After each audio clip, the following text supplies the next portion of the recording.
माही भाई ने दरअसल एक बार फिर से बताया है कि यार इस बंदे की जो उम्र है ना वो वाकई में सिर्फ एक नंबर मात्र रह गई है। देखो, क्रिकेट की दुनिया में आईपीएल शुरू होता है तो तहलका तो मचता ही है। और थला के सामने अगर तुमने हीरो बनने की कोशिश करी तो भाई फिर तुम गए। फिर तुम्हारे से तुम्हारा बात करने का भी कोई सेंस नहीं है। और अगर ट्राई किया तो थोड़ा ही वक्त लगता है, गिल्लियां हवा में उछल जाती हैं। जैसे लास्ट मैच में सूर्य कुमार यादव की हुई थी और इस बार आरसीबी के फिल सॉल्ट की हो गई। मतलब सॉल्ट का नमक भी सीएसके ने बिल्कुल चख लिया है। भले ही मैच हार गए हो, लेकिन 43 साल के माही ने बता दिया है कि आज भी उससे अच्छा विकेट कीपर शायद कोई भी नहीं है। क्या तो स्टंपिंग करी आज माही भाई ने, लिटरली भाई बिजली इसके सामने शर्मा गई होगी। फिल सॉल्ट जो कि आउट होने के समय पर 15 बॉलों पर 32 रन बनाकर खेल रहा था, जो कि आरसीबी के लिए मैच बनाने का माहौल बना रहा था, उन्हें धोनी ने 0.16 सेकंड्स में स्टंप आउट करके थैंक यू बोल दिया। और मैं आपको बताऊं ये कोई पहली बार नहीं हुआ था।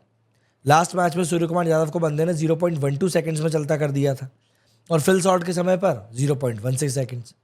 धोनी के मैसेज सिंबल है, कैद में रहोगे तो सही रहोगे, क्रीज के बाहर जाओगे तो उड़ जाओगे और वापस ड्रेसिंग रूम पहुंच जाओगे। देखिए, इंडिया के पास में इस समय वैसे भी टॉप क्लास विकेट कीपर्स हैं। आप चाहे ईशान किशन की बात कर लें, संजू सैमसन की बात कर लें, ध्रुव जुरैल की बात कर लें। पंत की बात मैं नहीं करूंगा, पंत की बात आप ही लोग करिए। सबके सब अच्छे हैं, लेकिन धोनी देखिए वो एक दूसरे डायमेंशन के विकेट कीपर थे और उनकी कीपिंग अनऑर्थोडॉक्स होने के बावजूद भी काफ़ी शानदार थी। ऋषभ पंत एक बॉल मिस करते हैं, संजू भी स्लिप मतलब कर ही जाते हैं, लेकिन धोनी भाई मतलब ये बंदा जो है ना, अगर आईपीएल मतलब इंडियन टीम की बात नहीं कर रहा हूँ मैं, वहाँ पे तो हो सकता है गलती हो सकती है धोनी से, लेकिन जब बारी आईपीएल की आती है तो भाई ये बंदा जो है ना बिना पूछे बॉल खींच के स्टंप्स पे ऐसे मारता है कि आपको ऐसा लगेगा कि मधुमक्खी जो है डंक मार गई। नो ड्रैग, नो डिले, सिर्फ प्योर पुराने ज़माने का एम एस धोनी का मैजिक। और भाई नूर अहमद की बॉल पर स्टंपिंग, वो भी दोनों बार सेम टू सेम एंगल में। देखो मैं आपको बताऊं, नूर अहमद की बॉल को पिक करना इतना आसान नहीं है, लेकिन ये पिक कर रहे हैं। पहले सूर्य कुमार यादव और अब सॉल्ट। इसी को कहते हैं एक्चुअली में डेजा वू विद द धोनी ट्विस्ट। दरअसल आरसीबी के फैंस का रिएक्शन भी इसके ऊपर देखने लायक था।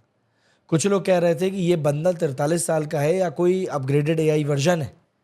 एक ने तो ये तक लिख दिया कि Dhoni is not 43, he is reverse ageing like Benjamin button. एक बहुत ही फेमस मूवी है बॉलीवुड की। कोहली दरअसल एक एंड पर स्ट्रगल कर रहे थे। फिल सॉल्ट ने अश्विन को तंबू लगा के मारना चाहा, पर थला आ गया और पूरी की पूरी बैटिंग लाइनअप को सीधे तौर पर हवा कर दी। अब देखिए होता क्या है, सबसे ज़बरदस्त बात तो यही है कि धोनी सिर्फ हैंड से नहीं बल्कि दिमाग से भी मैच को जीत लेते हैं। मतलब बॉल आते ही पोजीशनिंग परफेक्ट करना, स्टंपिंग परफेक्ट करना, कोई दो राय नहीं छोड़ देना, कोई ड्रामा नहीं, कोई शाउटिंग नहीं, बस सिंपल ड्रॉय का मतलब सिंपल सी चीज़ें रखते हैं ये लोग और कुछ भी नहीं। एक काम फेस रहेगा और एक हल्की सी स्माइल रहेगी। जो बाकी कीपर्स को 5 सेकंड लगता है समझने में, धोनी उसे बिना वक्त गंवाए ऑलरेडी सेलिब्रेट करना शुरू कर देते हैं। और इसी को तो हम शायद असली गोट कहते हैं। 43 साल में लोग क्रिकेट छोड़कर कमेंट्री में जाकर बैठ चुके हैं, लेकिन एम एस धोनी वो अभी भी यंगस्टर्स को कीपिंग करने की स्किल्स के ऊपर लगातार काम करने की बात कह रही हैं। क्या कह सकते हैं अब आप मुझे बताओ। चीज़ें जो हैं जिस तरीके से हुई हैं उसके बाद तो एक बात तय है कि धोनी के जो रिफ्लेक्सेस हैं उनको देखकर तो यही लगता है कि age is just a myth and Thala is the truth. अब आप मुझे बताओ, क्या आपको लगता है कि इंडिया के पास में वाकई में अभी कोई ऐसा कोई विकेट कीपर है जो ये काम कर सके? भाई मुझे नहीं लगता कोई होगा। क्या कोई और इंडियन विकेट कीपर ऐसा कर सकता है? कमेंट्स में लिख के आप ज़रूर बताइए। थला फॉर लाइफ लिखना मत भूलिएगा। और आप भी अगर मान गए हैं कि भैया धोनी की कोई दो राय नहीं है तो कोई बात नहीं, वीडियो को लाइक करें और शेयर करके सब्सक्राइब ज़रूर करें चैनल।